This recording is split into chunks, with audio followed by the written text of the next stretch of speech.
તો ગંભીરા બ્રિજ દુર્ઘટનામાં 2 બાળકોના પણ મોત થયા છે। મૃત બાળકોના પરિવારને સહાય આપવામાં આવશે। વડોદરા ચાઇલ્ડ વેલફેર કમિટીના અધ્યક્ષે નિવેદન આપ્યું છે। આ કમિટીના અધ્યક્ષ છે મેહુલ લાખાણી કે જેમણે નિવેદન આપ્યું છે।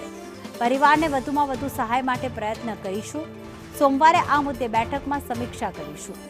દુર્ઘટનામાં વેદિકા અને નૈતિક પઢિયારના મોત નીપજ્યા હતા। 4 અને 2 વર્ષના બાળકો મોતને ભેટ્યા હતા, ત્યારે 21 મૃતકો પૈકી 2 માસૂમ બાળકો જ્યારે મોતને ભેટ્યા હતા ત્યારે તેમની સહાય આપવાની વાત કરવામાં આવી। 2 બાળકોના મોત થયા છે, જેમાં એક 4 વર્ષનું બાળક છે, એક 2 વર્ષનું બાળક છે।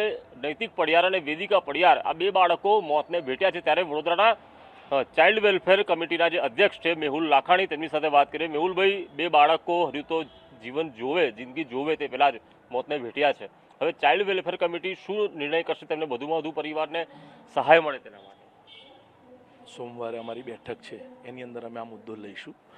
CWC અંતર્ગત ચાઇલ્ડ વેલફેર કમિટી એનું કામ જ એ છે કે વડોદરા શહેર જિલ્લાના તમામ બાળકો કોઈ પણ પ્રશ્નમાં આવે છે તો એને યોગ્ય ન્યાય મળે।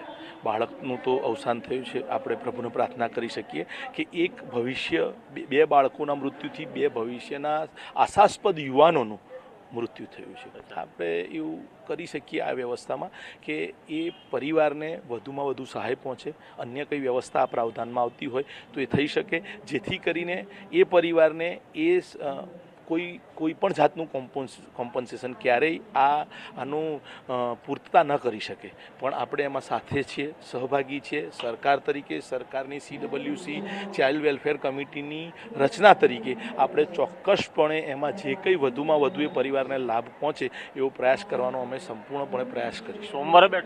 સોમવારે બેઠક છે અમારી રેગ્યુલર બેઠક જે હોય છે એ પ્રમાણે સોમવારે બેઠક છે, એની અંદર અમે આ મુદ્દો લઈશું। પછી પત્ર લખવામાં આવશે, રજૂઆત? હા, એટલે જે એના આધારે CWC અંતર્ગત જે પ્રાવધાન હશે, અમારા અન્ય કમિટી મેમ્બર 4 લોકો છે અને જે આખી કમિટી એની સાથે સંકલન કરી અને એ પ્રાવધાનના અંતર્ગત જે કંઈ થઈ શકતું હશે એવું એક પ્રયાસ અમે ચોક્કસપણે કરીશું। આતા Mehul Lakhani child welfare committee વડોદરાના અધ્યક્ષ છે। તેમનું કહેવું છે 2 બાળકો મોતને ભેટ્યા છે, જેમાં આ નૈતિક પઢિયાર છે, જેની તો 6 વર્ષ સુધી બાળક ન થતા બગદાણાની બાધા માની હતી અને એ જ બગદાણાની બાધા પૂરી કરવા ગયા અને ત્યારે જ તે બાળક મોતને ભેટ્યું છે। ત્યારે આ બંને બાળકોના પરિવારને વધુમાં વધુ સહાય કેવી રીતે મળી શકે તે માટે સોમવારે એક બેઠક મળવાની છે અને તેમાં નિર્ણય કરવામાં આવશે। કેમેરા પર્સન નિકેશ વડન સાથે કુણાલ શર્મા, સંદેશ ન્યૂઝ।